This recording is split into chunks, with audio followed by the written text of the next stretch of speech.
Hey everyone, welcome.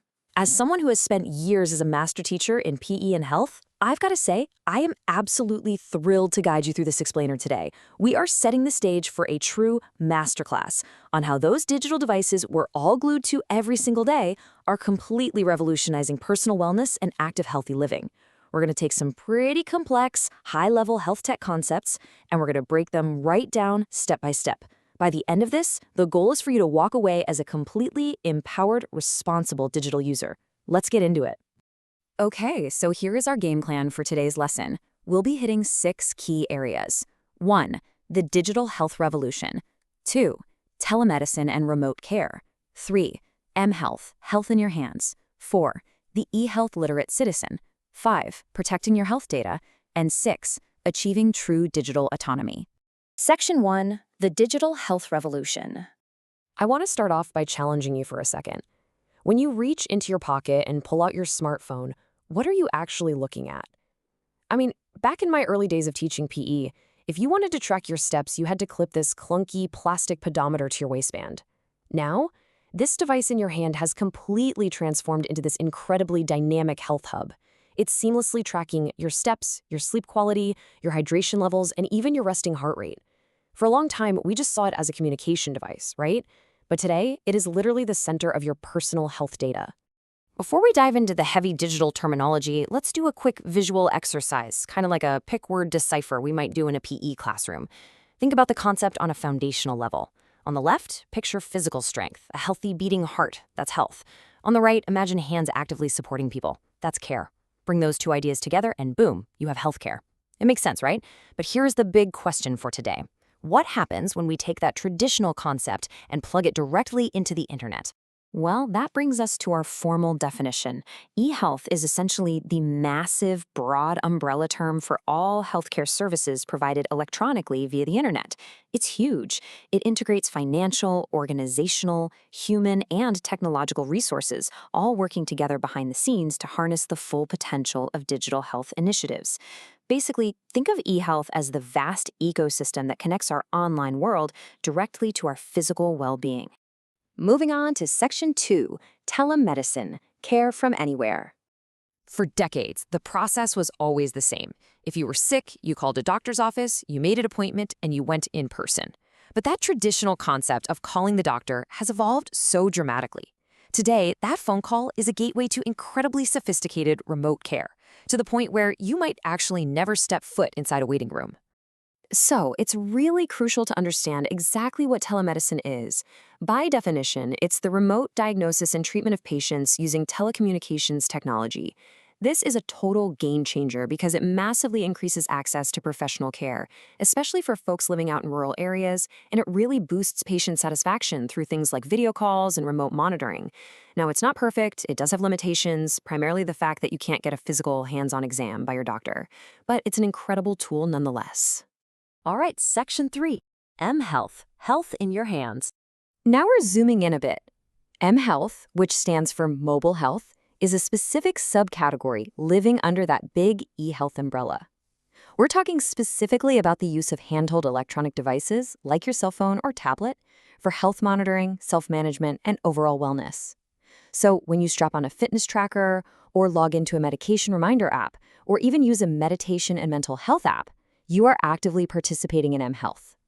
The beauty of this is that it transforms you from a passive patient just waiting for instructions into an active participant in your own wellness through a behavioral feedback loop. Think about trying to close the activity rings on a smartwatch, right? The app tracks your movement, it visually alerts you that you've been sitting on the couch for way too long, and then you adjust your behavior by getting up to take a walk. It's brilliant. Now, I want to ensure this distinction is perfectly clear because they often get mixed up. Telemedicine, that is about connecting you to a doctor or a healthcare provider remotely. It's clinical in nature. mHealth, on the other hand, is all about you managing your own personal wellness on a daily basis using your devices. Telemedicine is the virtual doctor's visit.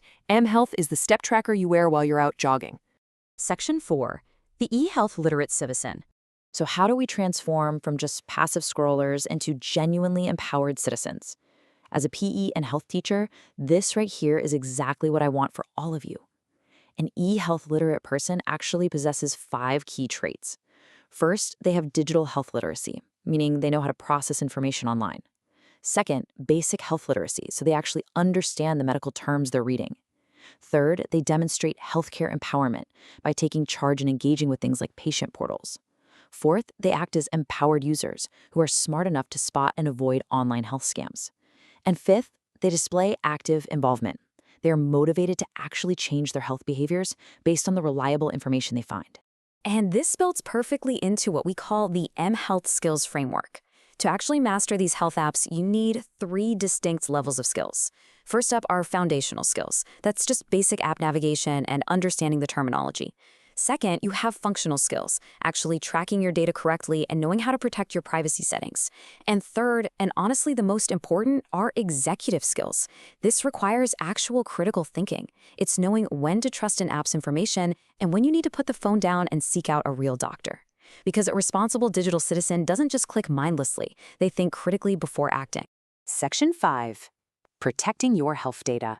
Okay, I'm putting my master teacher hat firmly on here because we need to pause and talk about this.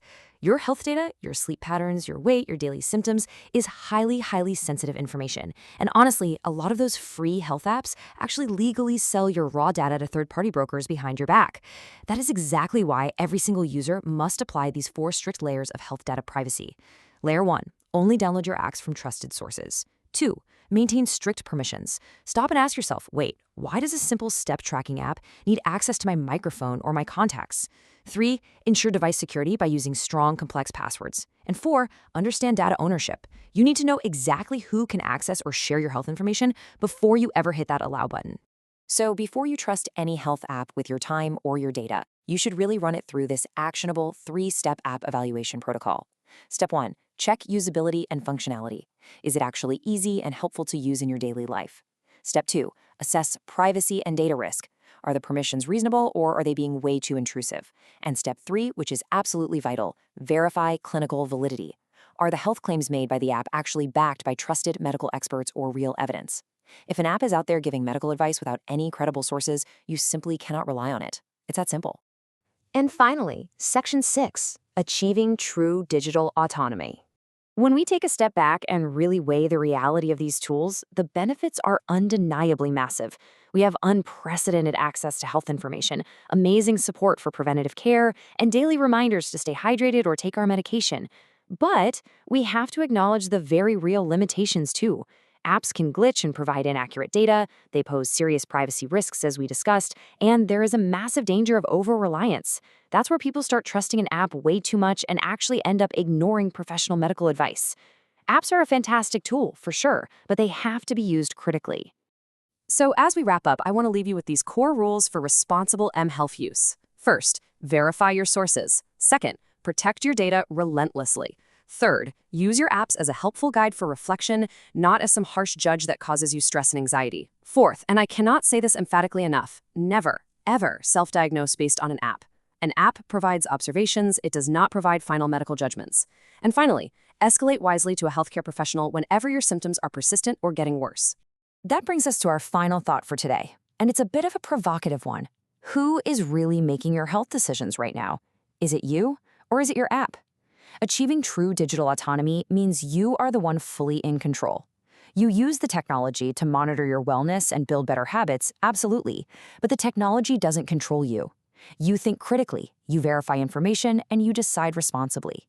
Your phone can be a fantastic health hub, but you have to remain the ultimate decision maker in your life. Thank you so much for joining me in this masterclass explainer. Keep moving, stay healthy, and most importantly, stay empowered out there.